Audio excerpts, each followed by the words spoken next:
Congress committee पदाधिकारियों ने की अधिशासी अभियंता से मुलाकात, शहर की बिजली संबंधी समस्याओं पर की वार्ता।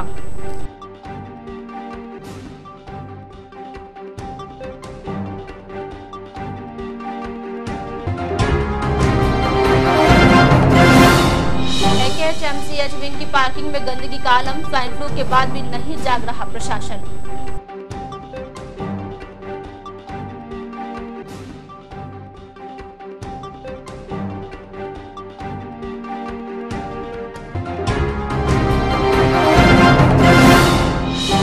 नगर परिषद प्रशासन ने शहरी क्षेत्र में चलाया अतिक्रमण हटाओ अभियान, दुकानों के बाहर रखे सामान को किया जब्त।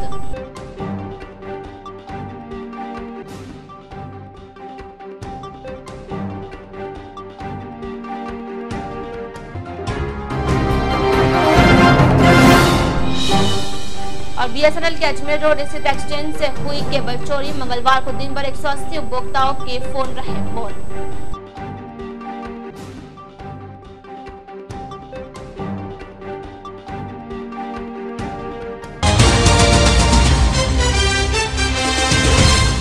नमस्कार, जे स्काई बुलेटिन में आपका स्वागत है। मैं हूं वर्षा पवार और चलिए रुक करते हैं खबरों की ओर। ब्लॉक कांग्रेस कमेटी के पदाधिकारियों तथा सदस्यों ने मंगलवार को शहर की विद्युत समस्याओं को लेकर अधिशासी अभियंता दिनेश सिंह से मुलाकात की।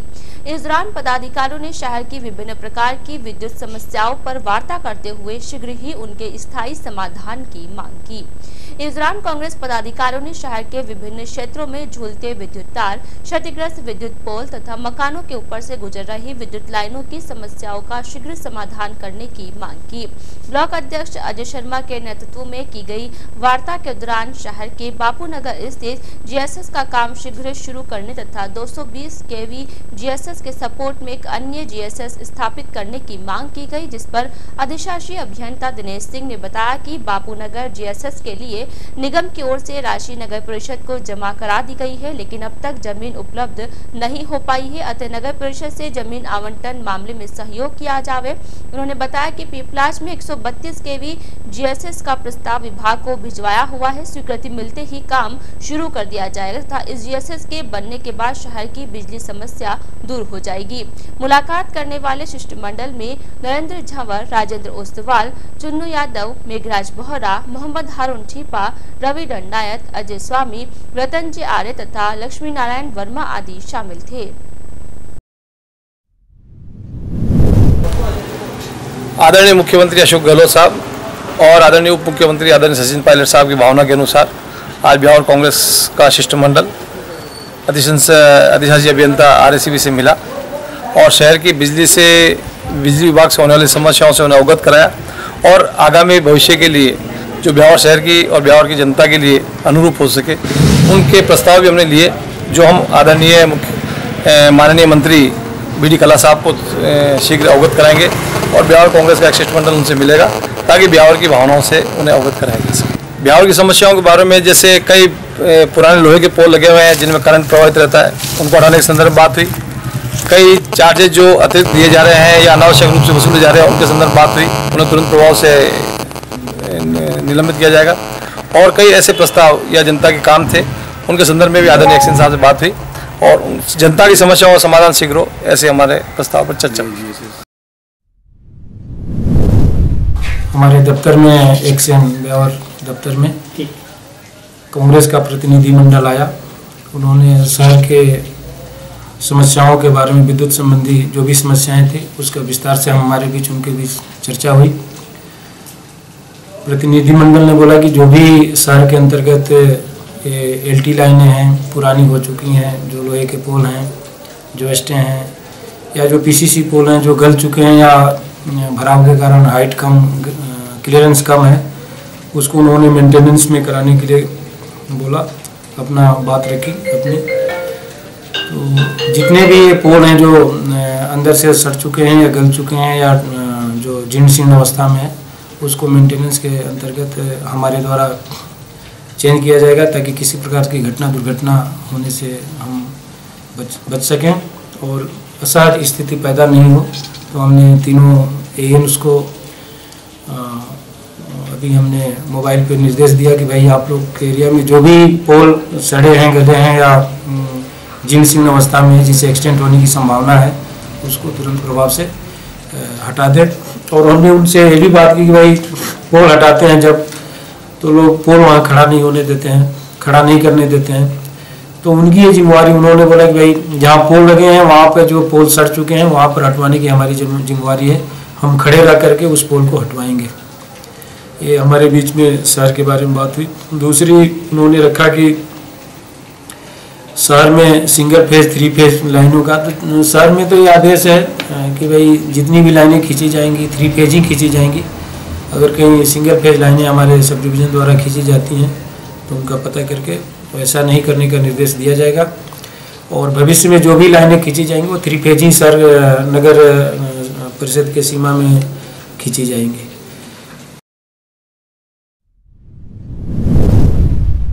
उपखंड के सबसे बड़े सरकारी अस्पताल राजकीय अमृतकोट चिकित्सालय की मदर चाइल्ड विंग के गायनिक वार्ड की पार्किंग में स्वच्छ भारत अभियान की पालना नहीं हो रहे हैं।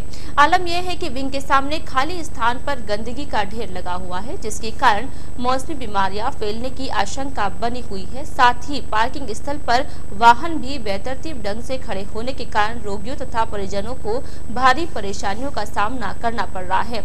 मालूम हो कि प्रदेश भर में मौसमी बीमारियों तथा स्वाइन फ्लू जैसी घातक तथा गंभीर बीमारी के रोगी बढ़ रहे हैं, लेकिन शायद एकेच प्रशासन को इससे कोई सरोकार नहीं है।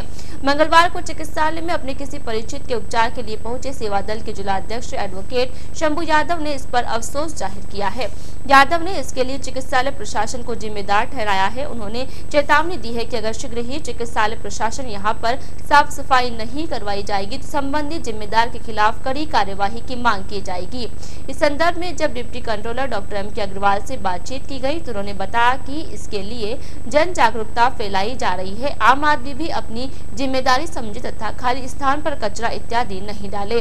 डॉक्टर अग्रवाल ने बताया कि पूर्व के सफाई ठेकेदार का काम संतोषप्रद नहीं होने के कारण दूसरे स्थान वाले को टेंडर दिया गया है, उसे इसके लिए अवगत करा दिया गया है। शीघ्र ही व्यवस्था को दुरुस्त करवा दिया जाएगा। साथ ही भविष्य में वाहन पार्किंग व्यवस्था को एक ही स्थान पर किया जाएगा ताकि इस प्रकार की अव्यवस्थाएं पैदा नहीं हो। ब्यावर शहर के अंदर जो अस्पताल परिसर है उसके यहाँ आज मैं मेरे किसी परिचित को यहाँ दिखाने आया तो यहाँ ये गंदगी का आलम देखकर मैं भौचक्का रह गया। जहाँ एक और सरकार की योजना है स्वच्छ भारत स्वस्थ भारत, वहीं स्वाइन फ्लू से करने एक महामारी का प्रकोप रूप धारण कर लिया है।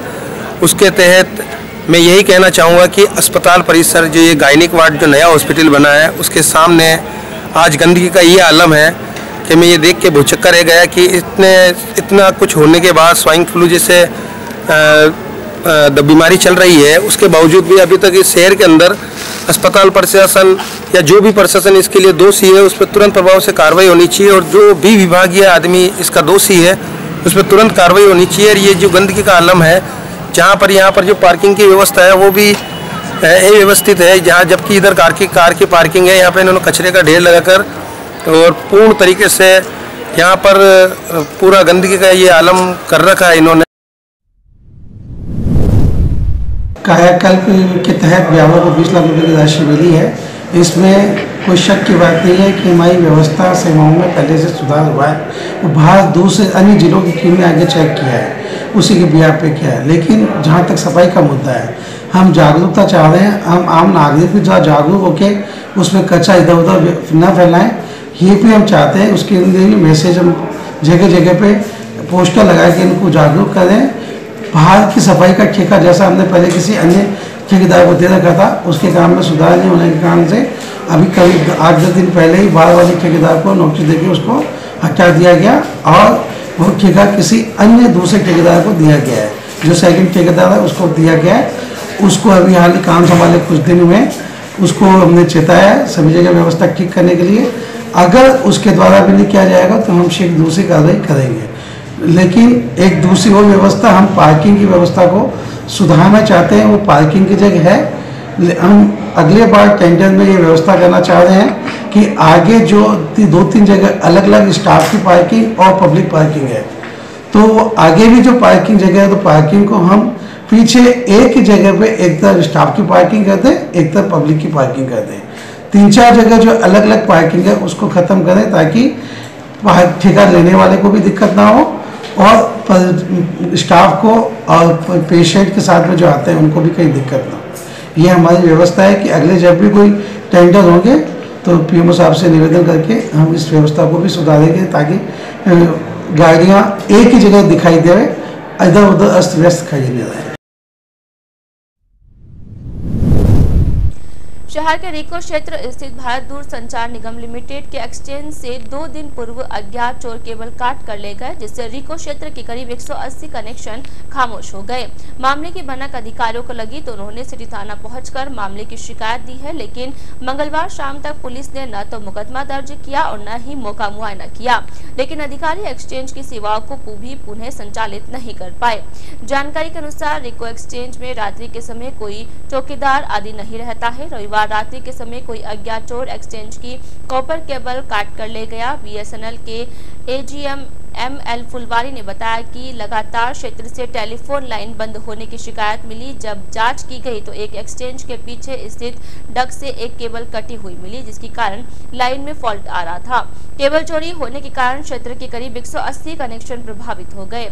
एजीएम फुलवारी ने बताया कि चोरी की वारदात के दौरान मौके से करीब 12 मीटर कॉपर वायर सहित अन्य सामान चुरा कर ले गए, जिसकी कीमत लगभग 1 लाख रुपए है।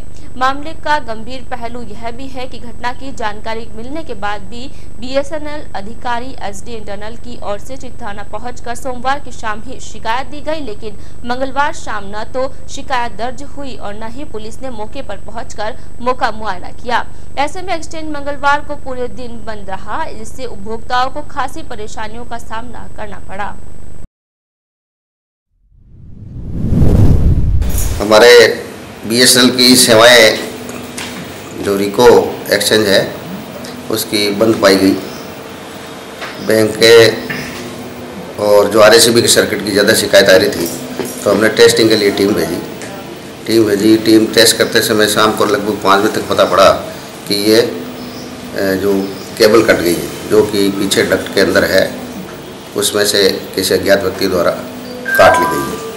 800 रुपये की केबल है, 12 मीटर करीब ले गए हैं। इसकी कार्रवाई के लिए थाने में संपर्क किया गया है और कार्रवाई वापस होने की करवा रहे हैं। निकटवर्ती ग्राम पंचायत चांग के देवनगर के ग्रामीणों ने स्कूल के एक अध्यापक की प्रतिनियुक्ति किसी अन्य स्कूल में कर दिए जाने पर आक्रोश प्रकट किया है। साथ ही इस मामले में ग्रामीणों ने गांव के सरपंच पुत्र पर अपनी निजी स्कूल को पनपाने के लिए उक्त अध्यापक को अन्यत्र प्रतिनियुक्ति करवाने का आरोप लगाया है। उधर ग्रामीणों की शिकायत पर बीईओ मंगलवार को स्कूल पहुंचे तथा मामले की जाँच की। जाँच में स्कूल में किसी भी प्रकार की कोई गड़बड़ी नहीं पाई गई तथा स्कूल की सभी व्यवस्थाएं सुचारू मिली। जांच के दौरान स्कूल में बच्चों की संख्या भी पर्याप्त पाई गई। इस दौरान ग्रामीणों ने प्रतिनियुक्ति पर गए शिक्षक को पुनः स्कूल में लगाने की मांग की। स्कूल के एसएमसी सदस्य ने बताया कि गांव में ही सरपंच पुत्र की एक निजी स्कूल संचालित है। स्वयं की स्कूल को चलाने के लिए सरपंच पुत्र स्कूल के एक शिक्षक गोपाल दास राठौर, जो कि बच्चों को अच्छी तरह पढ़ाते हैं तथा पोषाहार आदि का पूरा ख्याल रखते हैं, कि आए दिन शिकायतें करके तथा अपने राजनीतिक प्रभाव से उन्हें अन्य स्कूल में प्रतिनियुक्ति पर लगवा दिया है, जिसके कारण हमारे बच्चों का भविष्य खराब होने का खतरा मंडरा रहा है। ग्रामीणों ने मंगलवार को जांच के लिए पहुंचे ब्लॉक शिक्षा अधिकारी को एक ज्ञापन भी दिया। साथ ही ग्रामीणों ने शिक्षक गोपाल दास राठौड़ को पुनः इस स्कूल में नहीं लगाने की सूरत में जिला कलेक्टर पाली को शिकायत देने की चेतावनी दी है। मंगलवार को ज्ञापन देने वालों में चंद्र सिंह, गीसा सिंह, लाल सिंह, बाबू सिंह, नारायण सिंह, प्रभात सिंह, किशन सिंह, सुजान सिंह, सुगना देवी, जीवनी, इंदिरा, केली सहित अन्य ग्रामीण शामिल थे। नगर परिषद की अतिक्रमण शाखा की ओर से मंगलवार को शहर में अतिक्रमण हटाओ अभियान चलाया गया। शाखा प्रभारी रतन सिंह पवार के नेतृत्व में चलाए गए अभियान के तहत दस्ते के कर्मचारी चांगेट पहुंचे। दस्ते के कर्मचारियों को देखते ही हाथ ठेले वालों, फुटपाथ पर बैठकर सब्जी बेचने वाली महिलाओं तथा खोमचे वालों में हड़कंप मच गया। इतना ही नहीं, दुकानदार भी सतर्क हो गए तथा देखते ही देखते अपनी दुकानों के बाहर रखे सामान को समेटने लगे। चांगेट से शुरू हुई कार्यवाही पाली बाजार, लोहरान चौपट, भारत माता सर्किल तक जारी रही। इस दौरान दस्ते के कर्मचारियों ने हाथ ठेले वाले के बाट तथा तराजू आदि जब्त किए तथा भविष्य में रास्ते के बीच खड़ा नहीं होने के लिए पाबंद किया। इस दौरान पवार ने दुकानदारों को भी आगाह किया कि वे अपने निर्धारित स्थान से आगे सामान रखकर अतिक्रमण नहीं करें, अन्यथा भविष्य में कार्यवाही करते हुए सामान जब्त कर लिया जाएगा। उधर शाम के समय भी अतिक्रमण हटाओ दस्ता पुनः पाली बाजार पहुंचा था। हिदायत के बाद भी दुकानों के बाहर व्यापारियों द्वारा रखे गए सामान को जब्त किया, साथ ही बीच बाजार खड़े होकर यातायात अवरुद्ध करने वाले हाथ ठेले वालों को खदेड़ा। माननीय सभापति महोदय द्वारा हमें ये निर्देश प्राप्त हुए हैं कि बाजार में दुकानों के बाहर काफ़ी अस्थायी अतिक्रमण हो रखा है, उसके अभियान चला करके अस्थायी अतिक्रमण की कार्रवाई की जाए। नगर परिषद द्वारा अनाउंसमेंट करके भी इनको आगाह किया गया था और आज हमने ये कार्रवाई प्रारंभ की। ये प्रतिदिन 2 बार सुबह और शाम को ये कार्रवाई चलेगी और पूरी बाजार की अस्थायी अतिक्रमण पर पूरी निगरानी रखी जाएगी। किसी भी प्रकार का अस्थायी अतिक्रमण परिषद द्वारा होने नहीं दिया जाएगा। दयानंद आर्य बालिका महाविद्यालय में मंगलवार को तृतीय वर्ष के छात्राओं का विदाई समारोह, सत्रांत और पुरस्कार वितरण कार्यक्रम आयोजित किया गया। संस्था सचिव भूदेव आर्य ने बताया कि कार्यक्रम के प्रथम सत्र में द्वितीय वर्ष की छात्राओं द्वारा तृतीय वर्ष की छात्राओं को विदाई दी गई। द्वितीय सत्र में हवन के माध्यम से तृतीय वर्ष की छात्राओं को सत्रांत व्रत मुख्य अतिथि आचार्य विद्यादेव अजमेर द्वारा दिलवाया गया तथा तृतीय सत्र में पुरस्कार वितरण आयोजित किया गया। प्राचार्य डॉक्टर रेणुका शर्मा ने बताया कि पुरस्कार वितरण कार्यक्रम में परीक्षा परिणाम के आधार पर विभिन्न पदक एवं पुरस्कार प्रदान किए गए, जिसके अंतर्गत 54 छात्राओं को विभिन्न प्रतियोगिता पुरस्कार, 17 छात्राओं को राष्ट्रीय सेवा योजना के विभिन्न प्रतियोगिता पुरस्कार, 90 छात्राओं को लाठी तलवार प्रदर्शन में भाग लेने पर प्रशस्ति पत्र, 35 छात्राओं को स्वच्छ भारत अभियान हेतु प्रशस्ति पत्र प्रदान किए गए। साथ ही 3 छात्राओं को इतिहास पदक डॉक्टर सुनीता टाक द्वारा तथा 3 छात्राओं को हिंदी रजत पदक डॉक्टर राजेंद्र कुमार द्वारा प्रदान किए गए। साथ ही राष्ट्रीय सेवा योजना की दोनों इकाइयों में सर्वश्रेष्ठ स्वयं सेविका का पुरस्कार सुश्री दिव्या खटनानी एवं सुश्री शमीम बानो, सर्वश्रेष्ठ कार्यकर्ता श्री का पुरस्कार सुश्री ईश्वरी सोनी को एवं सर्वश्रेष्ठ छात्रा का पुरस्कार सुश्री दीपू शाह को दिया गया। इसी प्रकार सर्वाधिक अंक प्राप्त करने पर सुश्री वंदना सिंह चारण एवं सुश्री गुंजन सोलंकी को तथा 12 छात्राओं को कक्षानुसार प्रथम एवं द्वितीय स्थान प्राप्त करने पर श्री गोदावरी आर्य कन्या शिक्षण समिति द्वारा रजत पदक देकर सम्मानित किया गया। कार्यक्रम के अंत में प्राचार्य डॉक्टर रेणुका शर्मा ने सभी का आभार व्यक्त करते हुए छात्राओं को भावी प्रतियोगी एवं चुनौतीपूर्ण जीवन हेतु शुभकामनाएं प्रदान की। कार्यक्रम में संस्था प्रधान इंद्रदेव आर्य, महाविद्यालय सचिव भूदेव आर्य, कोषाध्यक्ष विनायक माहेश्वरी, शिक्षण समिति सचिव जयनारायण हेड़ा, समिति के सदस्य ओम प्रकाश काबरा, अभयदेव आर्य, राजेंद्र काबरा, विजय काबरा, सुखदेव आर्य, सत्यप्रकाश झंवर, डॉक्टर लालचंद हेड़ा, ब्रजेश मालू, श्याम झंवर, लालाराम उस्ताद, किशन लाल जांगीर, अंतराज पोदार सहित महाविद्यालय स्टाफ सहित समस्त छात्राएं उपस्थित थी। कार्यक्रम का संचालन श्रीमती शालू शर्मा ने किया। सिटी थाना पुलिस ने मंगलवार दोपहर को मेवाड़ी गेट बाहर स्थित दारुल उलम मदरसा के मौलाना मोहम्मद आलम पुत्र फजरुद्दीन मेव को पॉस्को एक्ट में गिरफ्तार कर लिया। पुलिस ने गिरफ्तार मौलाना को पॉस्को न्यायालय अजमेर के समक्ष पेश किया, जहां से न्यायाधीश ने आरोपों की पुष्टि सही पाए जाने पर मौलाना को न्यायिक हिरासत में भेजने के आदेश दिए। पुलिस ने न्यायालय के आदेश पर आरोपी मौलाना को जेल भेज दिया है। मामले के मुताबिक अगस्त 2018 माह में 3 बच्चों के मदरसे से भागने पर मामले का खुलासा हो पाया था।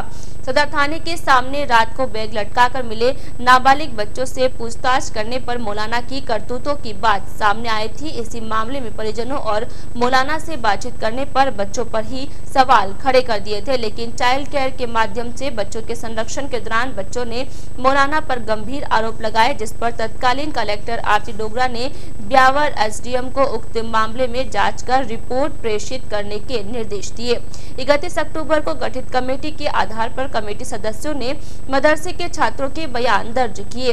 बयानों में छात्रों ने मौलाना रईसुद्दीन, मोहम्मद आलम, उस्मान सहित अन्य परिवार के सदस्यों द्वारा चलाए जा रहे मदरसे में होने वाली करतूतों के बारे में बताया। छात्रों ने उन पर हुए यौन दुराचारों का वर्णन करते हुए अपने बयान दर्ज करवाए। कमेटी ने उक्त रिपोर्ट एसडीएम को सौंपी, जहां से एसडीएम ने मामले की रिपोर्ट कलेक्टर को भिजवाई। उधर मौलाना ने सभी आरोपों को नकारते हुए बच्चों को ही नकारा करार करार दिया। उनका कहना था कि बयान केवल उन्हीं बच्चों के दर्ज किए गए जो मदरसा छोड़कर भागे थे। इसके अलावा भागने वाले बच्चे पढ़ाई में होशियार नहीं थे तथा बार बार मदरसे से भाग जाते थे।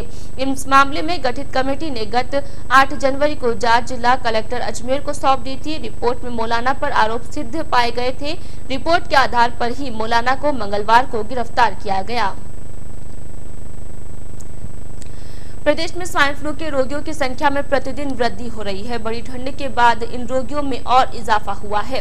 उपखंड में भी मंगलवार को 2 रोगियों के स्वाइन फ्लू होने की पुष्टि हुई है। 2 रोगियों में स्वाइन फ्लू पॉजिटिव होने के लक्षण पाए जाने के बाद चिकित्सा महकमा में हड़कंप मच गया। राजकीय अमृतकोट चिकित्सालय के पीएमओ डॉक्टर एम.के. जैन ने शहर सहित आसपास के क्षेत्र में रोग को लेकर स्क्रीनिंग तथा सर्वे करने के आदेश जारी कर दिए हैं। जानकारी के अनुसार राजकीय अमृतकोट चिकित्सालय में भर्ती करीब 10 खांसी जुकाम के रोगियों के स्वाब की जांच करवाई गई थी। बताया जा रहा है कि इन 10 रोगियों में से 2 रोगियों की जांच स्वाइन फ्लू पॉजिटिव पाई गई है। जांच रिपोर्ट आने के बाद चिकित्सालय प्रशासन ने दोनों रोगियों के आसपास के क्षेत्रों में सर्वे करवाने के साथ साथ परिजनों तथा आसपास के लोगों को टेमीफ्लू दवा वितरित किए जाने के निर्देश दिए हैं। SIQE के तहत जवाजा ब्लॉक के 6 राजकीय स्कूलों में अंग्रेजी व गणित विषय की वीडियो कॉन्फ्रेंसिंग आयोजित की गई। ब्लॉक के CBEO प्रेमचंद मोची ने बताया कि राजकीय बालिका उच्च माध्यमिक विद्यालय छावनी, राजकीय जैन गुरुकुल उच्च माध्यमिक विद्यालय, राजकीय उच्च माध्यमिक विद्यालय सुहावा, राजकीय उच्च माध्यमिक विद्यालय काबरा, राजकीय उच्च माध्यमिक विद्यालय जवाजा व राजकीय उच्च माध्यमिक विद्यालय तारागढ़ में कक्षा 1 से 5वीं तक अंग्रेजी एवं गणित विषय पढ़ाने वाले 265 शिक्षकों के लिए ऑनलाइन VC का प्रसारण किया गया।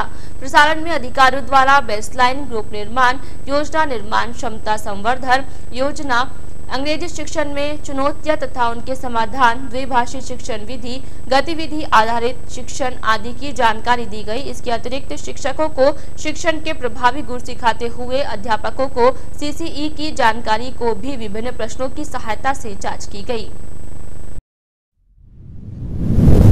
राजस्थान में SIQ का VC का कार्यक्रम चल रहा है, जिसमें 1 से 5 तक पढ़ाने वाले सभी शिक्षकों को अंग्रेजी और गणित की VC कार्यक्रम सेंटर पे चल रहे हैं, जहाँ जहाँ VC सेंटर है।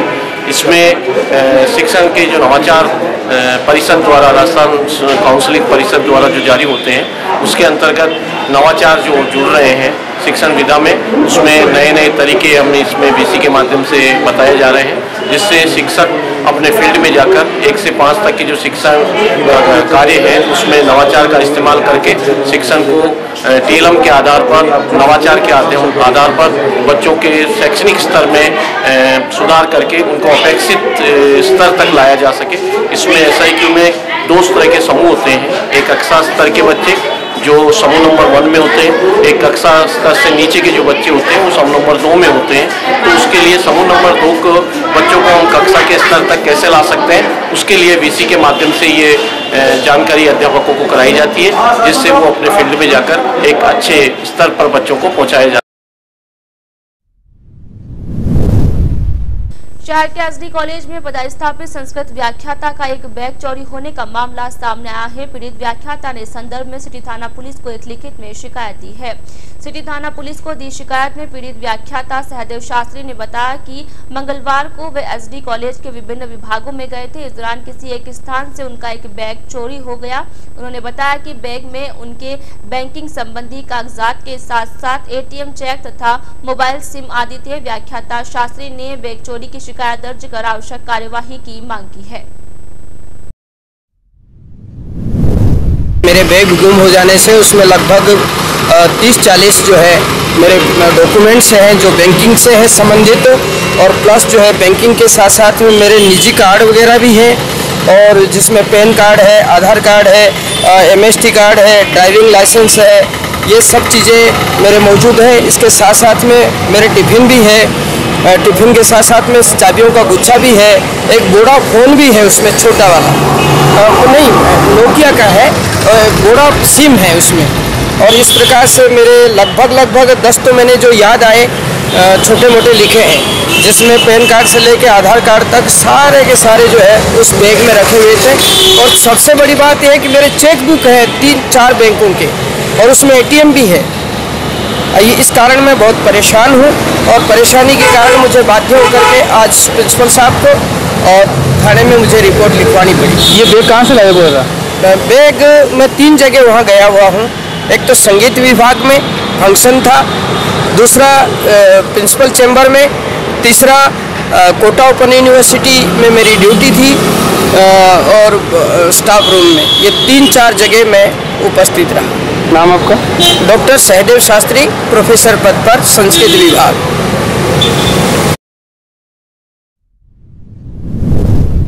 निकटवर्ती ग्राम सरगांव निवासी एक युवक से साथ यही के निवासी 7-8 लोगों ने घात लगाकर मारपीट कर दी। मारपीट की घटना में युवक गंभीर रूप से घायल हो गया।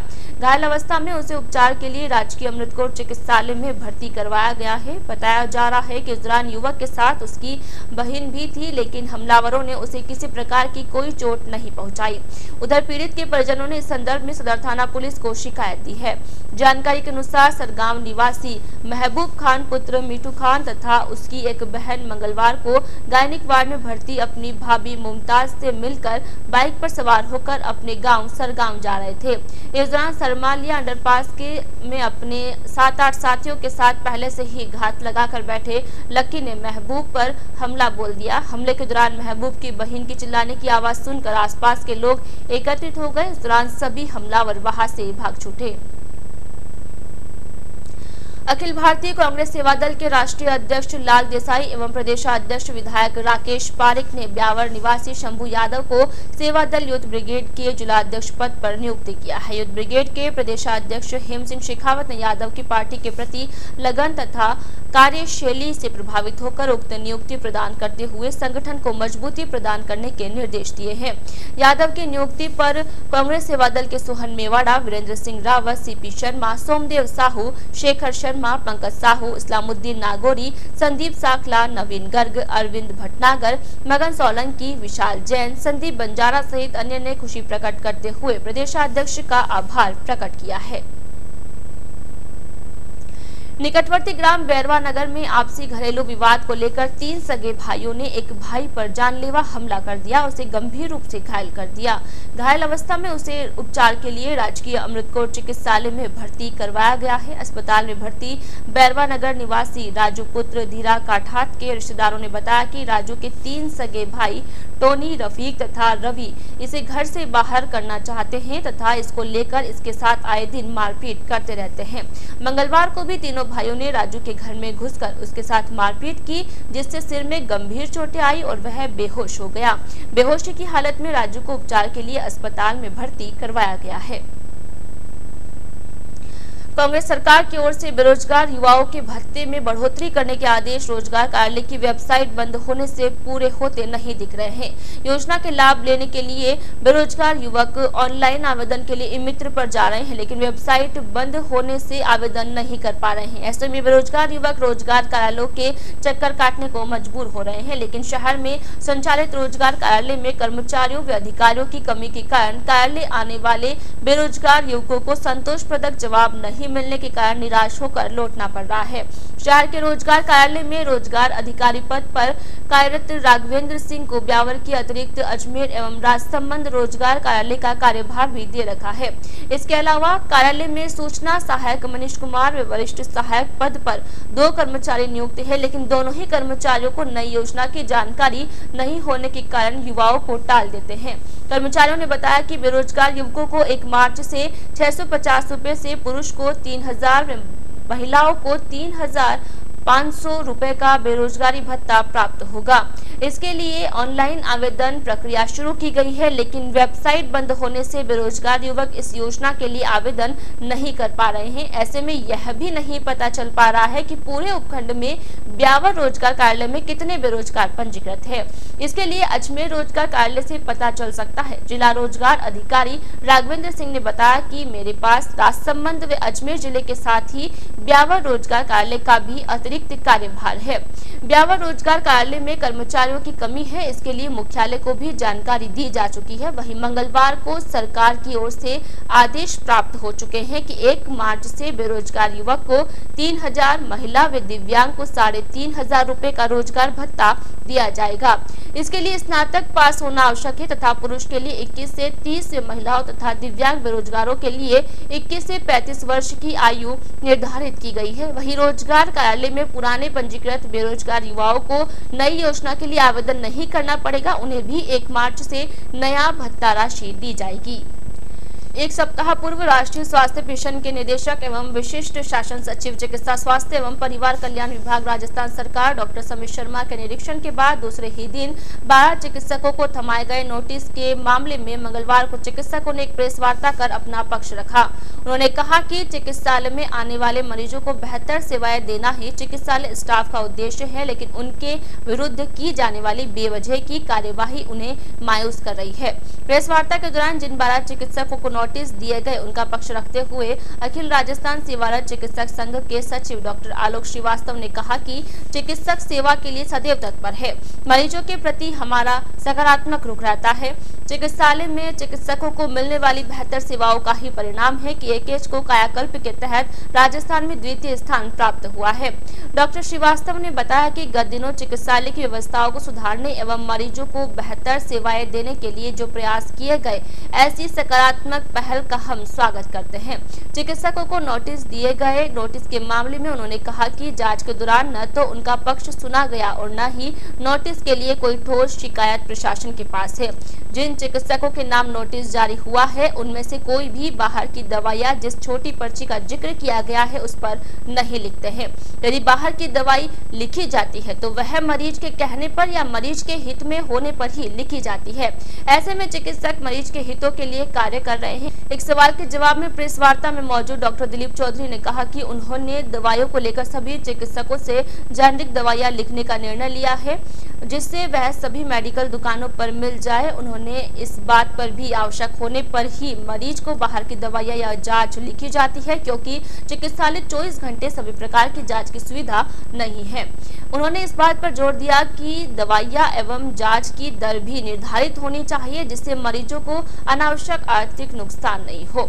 चिकित्सकों ने प्रेस के माध्यम से बेहतर सेवाओं के लिए आमजन से भी सहयोग की अपील की है। साथ ही चिकित्सालय में चिकित्सकों की कमी, दवाइयों की कमी तथा आउटडोर के दबाव को देखते हुए सहयोग की अपील की है, जिससे कि वह निरंतर बेहतर सेवाएं दे सके।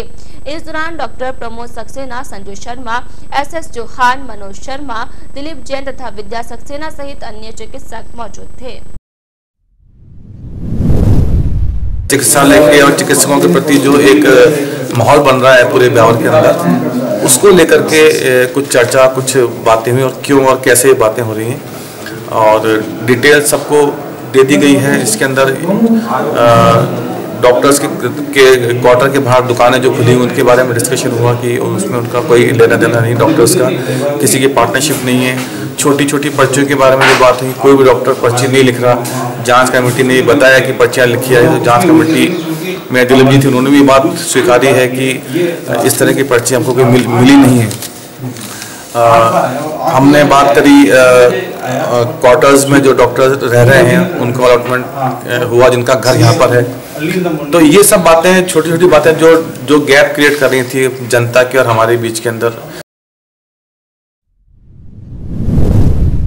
शहर के 2 युवा एथलीटों ने ओपन टूर्नामेंट में गोल्ड तथा ब्रॉन्ज मेडल प्राप्त कर शहर का नाम रोशन किया है। दोनों युवा खिलाड़ियों के इस प्रदर्शन पर शहरवासियों ने खुशी जताते हुए दोनों के उज्जवल भविष्य की कामना की है।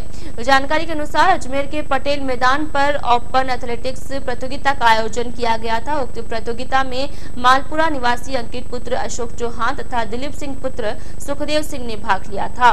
उक्त प्रतियोगिता में दिलीप सिंह ने 5 किलोमीटर रनिंग में पहला स्थान प्राप्त कर गोल्ड मेडल तथा अंकित चौहान ने लॉन्ग जंप में तीसरा स्थान प्राप्त कर कांस्य पदक प्राप्त किया है। दोनों युवा प्रतिभागियों के इस प्रदर्शन पर इष्ट मित्रों ने शुभकामनाएं प्रेषित की है। श्री जहांगीर ब्राह्मण युवा संघ की ओर से विश्वकर्मा जयंती के उपलक्ष्य पर 2 दिवसीय क्रिकेट प्रतियोगिता मंगलवार को संपन्न हुई। प्रतियोगिता के दौरान मंगलवार को अंगिरा क्लब बनाम हैप्पी क्रिकेट क्लब के बीच फाइनल मैच खेला गया, जिसमें अंतिम गेंद पर मुकेश जहांगीर ने छक्का मारकर अंगिरा क्लब को मैच जीता तथा मैन ऑफ द मैच भी रहे। अंगिरा क्लब के कुलदीप जहांगीर 5 विकेट और 137 रन से मैन ऑफ द सीरीज जीती। फाइनल की ट्रॉफी अंगिरा क्लब के कप्तान निर्मल अंगिरा को धर्मराज छड़िया ने प्रदान की। प्रतियोगिता के समापन सत्र के मौके पर आत्माराम ढीवान, कैलाश जेठानिया, अशोक छड़िया, राजेश निशान, अनिल इंद्रानिया, अमरचंद सकवाया, ईश्वर निशान, जयप्रकाश पल्लोल, रमेश खेराती, गोविंद सारोट, अनिल मांकड़, जयंत लखेरा सहित अन्य उपस्थित थे। 6 फरवरी 1931 में स्वतंत्रता सेनानी और राजनीतिज्ञ मोतीलाल नेहरू का निधन हुआ था और इसी दिन 1942 में दूसरे विश्व युद्ध के दौरान सिंगापुर ब्रितानी सेना ने जापान के सामने बिना शर्त आत्मसमर्पण किया था। 6 फरवरी इतिहास में अपनी और क्या पहचान रखता है, आइए जानते हैं विस्तार से।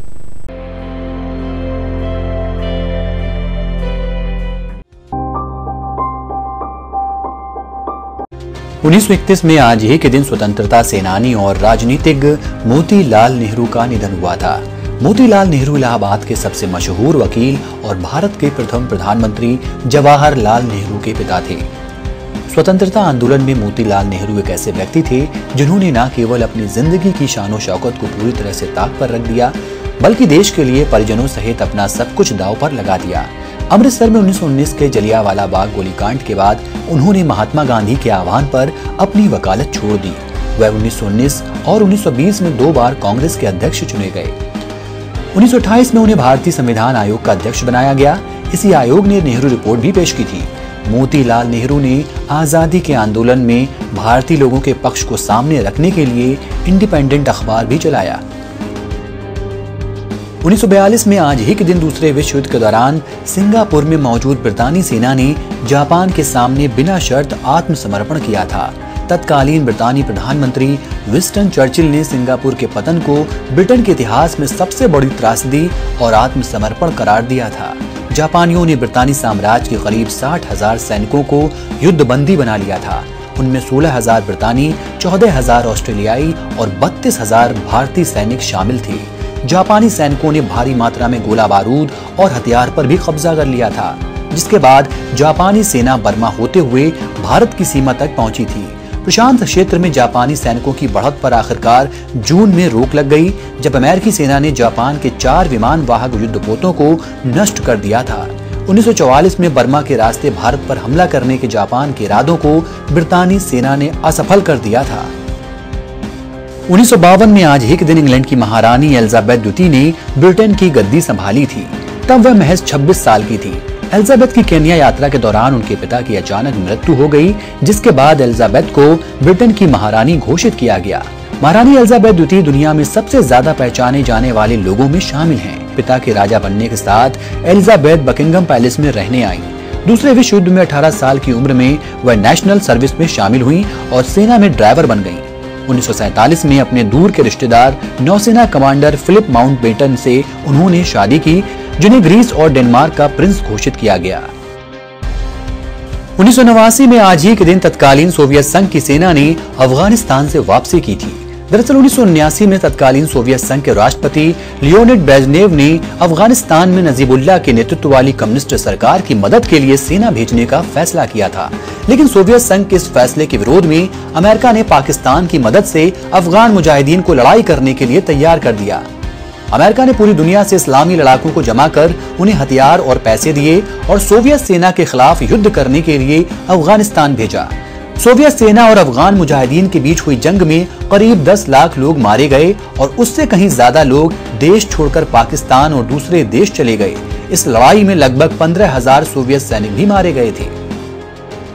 और 1996 में आज ही के दिन ब्रिटेन में प्रतीक्षित रिपोर्ट जारी की गई थी, जिसमें इस बात की जानकारी दी गई कि 80 के दशक में ब्रिटेन ने इराक को हथियार किन हालातों में दिए और इसके लिए कौन से मंत्री जिम्मेदार थे।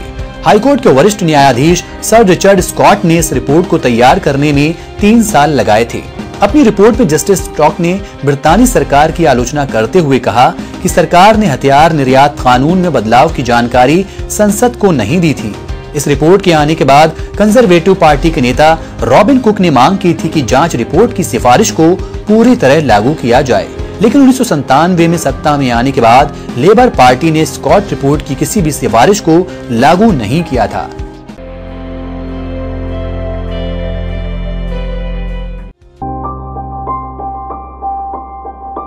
श्री वीर तेजा जाट छात्रावास समिति की ओर से एक दिवसीय खेलकूद प्रतियोगिता एवं बुजुर्गों का सम्मान समारोह आगामी 24 फरवरी को आयोजित किया जाएगा। समिति के सचिव एडवोकेट रामस्वरूप सेवलिया ने बताया कि उक्त कार्यक्रम में जाट समाज के 70 वर्षीय एवं उससे अधिक आयु वर्ग के महिला पुरुषों का नागरिक अभिनंदन किया जाएगा। इसके अलावा वॉलीबॉल एवं कबड्डी प्रतियोगिता का आयोजन भी किया जाएगा। आज के इस बुलेटिन में फिलहाल इतना ही। अब पूरी टीम के साथ दीजिए इजाजत, फिर मिलेंगे। नमस्कार।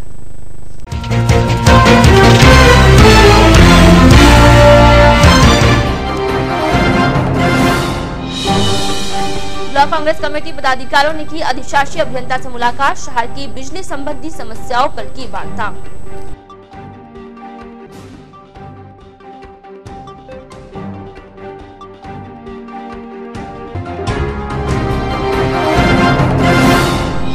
एचएमसीएच विंग की पार्किंग में गंदगी का आलम, स्वाइन फ्लू के बाद भी नहीं जाग रहा प्रशासन।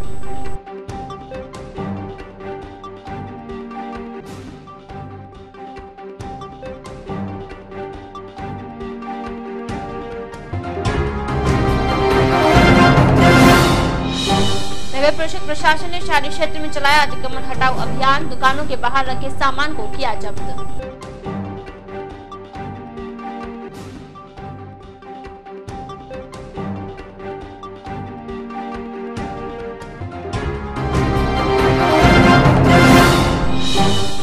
और बीएसएनएल के अजमेर रोड स्थित एक्सचेंज से हुई केबल चोरी, मंगलवार को दिन भर 180 उपभोक्ताओं के फोन रहे बंद।